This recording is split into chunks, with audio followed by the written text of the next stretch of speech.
Oke, bismillahirrahmanirrahim. Assalamualaikum warahmatullahi wabarakatuh. Nah, di sini saya sebagai moderator ingin membawa materi dari kelompok 7. Nah, kelompok sebelumnya itu menjelaskan pengertian aspek pasar dan pemasaran. Dan kemudian aspek pasar dan aspek pemasaran.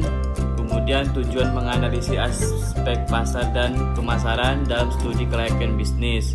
Kemudian bentuk pasar, kemudian aspek pemasaran yang provinsi nilai produk atau jasa di pasar, sikap perilaku dan kepuasan konsumen, bauran pemasaran. Nah, oke. Kemudian penjelasan yang di awal akan dibawakan oleh saudari saya, yakni saudari Munafiatul Husna. Assalamualaikum warahmatullahi wabarakatuh. Nama saya Munafiatul Sarangkuti. Jadi saya akan menjelaskan tentang strategi pemasaran. Strategi pemasaran itu masuk ke dalam 4 aspek pokok yang telah dipopulerkan oleh Jerome McCarthy. Yang pertama itu ada produk, yang kedua ada price, yang ketiga ada place, dan yang keempat ada promotion. Jadi seorang pebisnis itu harus menentukan produk apa yang akan dijualnya, apa yang akan dipasarkannya. Setelah menentukan produknya apa, kualitasnya, terus pelayanannya, kemudian garansi atau ya seperti kayak penentuan pengembalian produknya tadi. Kalau misalnya produknya itu nggak bisa diterima sama konsumen. Kemudian kedua itu ada price. Price itu penentuan harga. Jadi setelah kita tentukan produknya apa, kita tentukanlah berapa harganya. Jadi harga itu nggak boleh mahal-mahal. Harga itu harus sesuai dengan kualitasnya. Jangan nanti harganya mahal, kualitasnya biasa aja. Kadang konsumen nggak suka kayak gitu. Nggak suka konsumen juga sih. Yang namanya kita beli barang pasti kita mau yang standar sama harganya gitu, kualitas itu. Kemudian yang ketiga ada place. Jadi place ini tempat itu artinya tempat itu menentukan kemajuan usaha kita juga. Kita udah mulai usaha, kita udah menentukan harga, kita udah menentukan produk, tapi tempatnya nggak ada. Itulah kadang jadi hambatan juga di bisnis yang kita jalankan. Jadi kita harus menentukan tempat yang strategis. Kalau kayak misalnya di tengah kota atau di pinggir jalan, itu menjadi peluang usaha juga. Jangan buat usahanya besar tapi dalam gang. Kadang terus promosinya kurang, jadi usahanya kurang berkembang kalau seperti itu. Kemudian yang keempat itu ada promotion. Jadi promotion ini kalau kata orang itu ujung tombak suatu keberhasilan usaha kita. Usaha kita udah bagus, produknya udah bagus, harganya udah sesuai, tempatnya juga bagus, tapi promosinya kurang atau iklannya kurang, itu juga yang jadi hambatan untuk usaha kita. Maka kita harus mengembangkan iklan-iklan, promotion untuk bisnis kita ini, usaha kita ini, atau produk yang kita pasarkan. Kalau tokonya offline, kita bisa dari tetangga-tetangga, teman ke teman, saudara ke saudara gitu. Tapi kalau misalnya online itu mungkin cakupannya lebih luas promotion itu, karena ya online ini kan basisnya lebih luas lagi daripada offline. Jadi itulah strategi pemasaran yang dapat saya jelaskan.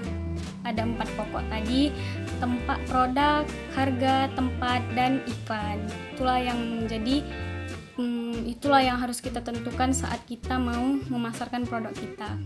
Sekian presentasi dari saya, kurang lebih saya mohon maaf. Assalamualaikum warahmatullahi wabarakatuh.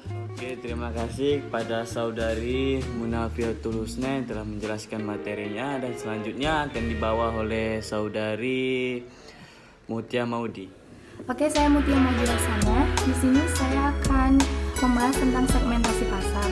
Nah, segmentasi pasar artinya membagi pasar menjadi beberapa kelompok pembeli yang berbeda yang memerlukan produk atau marketing mix yang berbeda pula. Nah, variabel untuk melakukan segmentasi pasar antara lain, yang pertama itu segmentasi berdasarkan geografis. Segmentasi ini terdiri dari bangsa, provinsi, kabupaten, dan kecamatan, dan juga iklim. Yang kedua, segmentasi berdasarkan demografis. Segmentasi ini terdiri dari umur, jenis kelamin, ukuran keluarga, pendapatan, pekerjaan, kepribadian, dan agama. Nah, yang ketiga itu segmentasi berdasarkan psikografis. Segmentasi ini terdiri dari kelas sosial, gaya hidup, dan karakteristik kepribadian. Nah, yang keempat, segmentasi berdasarkan perilaku. Segmentasi ini terdiri dari pengetahuan, sikap, dan kegunaan. Oke, terima kasih kepada saudari Mutia Modi yang telah menjelaskan materinya. Dan selanjutnya saya akan menjelaskan materi saya sendiri, yaitu contoh pasar dan pemasaran. Contoh pasar ialah pasar persaingan sempurna. Kedua, pasar persaingan tidak sempurna. Pasar persaingan tidak sempurna terbagi lagi, yaitu pasar monopoli, pasar monolistik, pasar oligopoli, pasar monopsoni, dan pasar oligopsoni.